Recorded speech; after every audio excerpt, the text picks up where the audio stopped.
What's up guys? Sharing my keyboard troubleshooting. Bagong pang sticker, pati yung keyboard na yan, hindi pa din naman gamit na gamit. So nanginayang ako, nasira agad. So trying my best na ma-repair itong ating keyboard. So mapansin nyo, gumamit lang ako ng 5 volts DC power supply para hindi madama yung ating computer. Baka kasi magkamali ako ng sundot. So yun, pati computer natin dama. So, gumamit na ako ng ating 5 volts DC power supply, yung para sa cellphone, no? So, yun, gumamit din ako ng ating Zotac City 102. So, may loan tayong link niyan, ano? So, pwedeng i-check sa ating comment section. So, yan po ay pwede kong ilagay dyan kasi meron tayong sa ating shop. And then, yan po, no? Chine-check natin.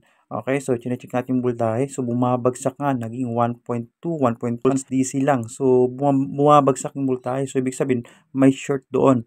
So, nag-try din akong kapakapain yung ating circuit, no? May napansin ako sobrang init. So, yun ano, nagduda na ako na mayroon talagang short circuit ditong naganap. Kasi bumagsak ng voltahe, uminit pa. So, yun po, i-check din natin siyempre yung resistance para sigurado tayo at ma-share din natin na pwedeng gamitin yung mga ganitong pang-test. So, pwedeng resistance test, pwedeng, yun, touch-touch lang, no? Kapakapain nyo lang hanggang makita nyo yung mainit. Lalo na kung mababa naman ang voltahe. Ganito kasi medyo 5 volts DC, medyo mahina lang naman. Okay, so yun ano po, pwede ding voltage testing. Okay, so marami tayong pwedeng pang-test, pwedeng visual check. So yun po no, marami tayong pamamaraan. So yun no, chine-check ko yung resistance niya no. Tinitingnan natin kung normal pa ba yung resistance niya. So yun no, yan po ay negative at saka positive. Input natin yung tinetest ko dyan. Okay, so nagkakaroon talaga ng short circuit doon no, nagbibip bawat terminal sa ating positive at negative side na kung saan ito po ay negative, okay, sa kanyang circuit kasi wala naman siyang transformer, no? So, nagtataka tayo bakit nagkaroon ng ganon. So, ibig sabihin, may short circuit talaga. So, yun, no? Yung kinakapakapa ko at nag-test naman ako doon, nakita ko na yun ang problema. So, yan po yung ating capacitor. Maliit lang po siyang capacitor, no? So, kung makikita nyo siya sa picture, so, mag-send ko na lang picture dito.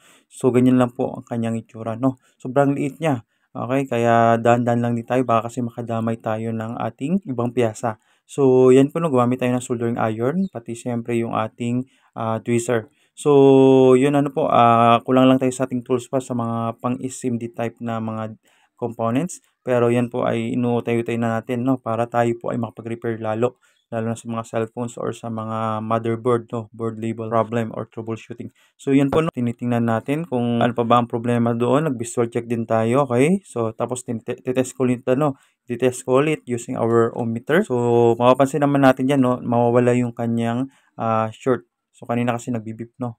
So, dapat ay walang madidetect na ano yan, na short circuit. Okay, so sa ating parallel connection, sa ating positive negative. So yun ano, thumbs up tayo. Kasi nga, nakita natin na malaki ang pagbabago sa ating circuit. Magtitest na tayo, no? Titest natin. So yun, nagtry ulit tayo ng 5 volts DC kung magkakaroon ng 5 volts supply.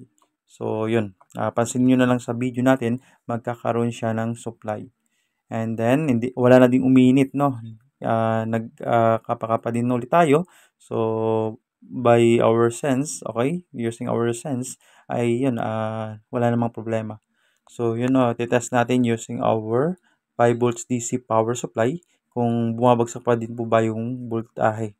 So, yan po yung ginagawa natin, ano, o kung makikita nyo, ay ginagawa naman natin yung ating pag-check ulit kung working na po ba yung o naging normal na yung voltahe na sinusupply sa ating keyboard. Kasi dapat hindi siya babagsak, no? Hindi siya babagsak. So, kanina kasi 1.2 volts DC. So, ngayon po ay bumalik na siya sa 5 volts DC. Yan po, no? 5.2 volts DC. So, ibig sabihin lang ay normal na, no? Yung ating circuit. So, kailangan natin maibalik kasi nga mayroon siyang contact doon. Hindi natin maibalik ng tama yung ating keyboard kahit nawawala pa yung kanyang short circuit. Hindi nag-touch yung kanyang mga contacts sa board saka doon sa kanyang film. So, okay naman yung ating keyboard ngayon. Ano? So, nag-work naman siya. So, makikita naman natin yan sa ating screen mamaya na po. So, ibig sabihin successful yung ating ginawang pagre-repair. Pwede pa lang i-repair yung ating, dito kasi medyo madali lang, pero pag sa laptop medyo kailangan talaga mas lalong may gamit at mas maingat. Kasi sobrang liliit no, no? Kung laptop na ang ating i-repair na keyboard. Pero depende kasi nga hindi naman lahat ng sira ay nare-repair kahit saan namang appliances or machine or devices. So depende pa din ito kung talagang problema na yung film circuit ay wala na tayong magagawa doon. Dito kasi ang problema niya ay yung sa kanyang circuit board kaya nagawan pa natin ng paraan. Pero kung doon, kailangan talaga na medyo mas magaling kang mag-troubleshoot, kumpleto yung gamit mo. So yun lang naman kailangan natin sa ating electronics sa computer, kailangan kumpleto yung gamit for troubleshooting. So yan makikita naman natin, working na yung ating keyboard. Nagagamit na natin sa ating laptop. So ibig sabihin, na-detect na siya ng ating system kasi dati hindi siya ma-detect. Kung nga lang ay wala, no?